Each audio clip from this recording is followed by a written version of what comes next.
শীতকালটা আমার কাছে খুবই বেশি ভালো লাগে, কারণ শীতকালে খুব বেশি টাটকা টাটকা শাকসবজি পাওয়া যায়।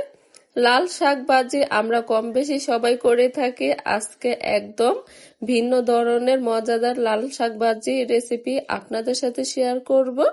আসসালামু আলাইকুম এভরিওয়ান।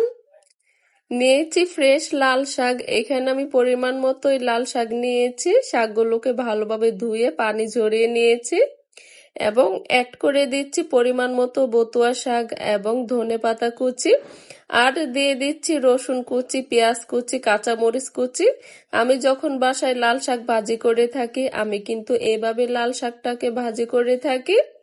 এবার দিয়ে দিচ্ছি অল্প পরিমাণে একটু লবণ। যে কোনো শাক রান্নার সময় লবণের পরিমাণটা প্রথমে কিন্তু কম দিতে হয়। শাকের হাঁড়িটি চুলায় বসিয়ে দিয়েছি। এ পর্যায়ে চুলার আঁচ একদম কমিয়ে দিতে হবে। চুলার আঁচ বাড়িয়ে যদি দেই তাহলে কিন্তু শাকটা নিচে লেগে যেতে পারে। চুলার আঁচ কমিয়ে প্রায় 4 থেকে 5 মিনিট পর শাকটাকে আমি উল্টে পাল্টে দিচ্ছি।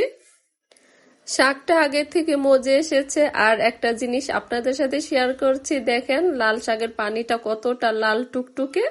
আমরা ছোটবেলায় অনেক লাল শাক খেয়েছি। যখন আমরা লাল শাক দিয়ে ভাত খেতাম তখন ভাতগুলো একদম লাল টুকটুকে হয়ে যেত।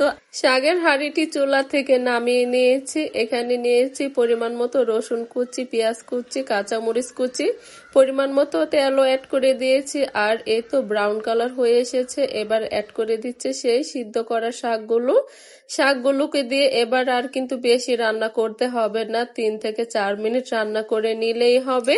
লাল শাক ভাজিটা চুলা থেকে নামিয়ে আমি গরম ভাতের সাথে পরিবেশন করেছিলাম।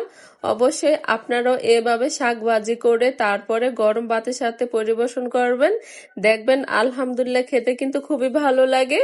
আর নিয়েছি এখানে আমি কাঁচামরিচ আর লেবুটা নিয়েছি সৌন্দর্য দেখার জন্য।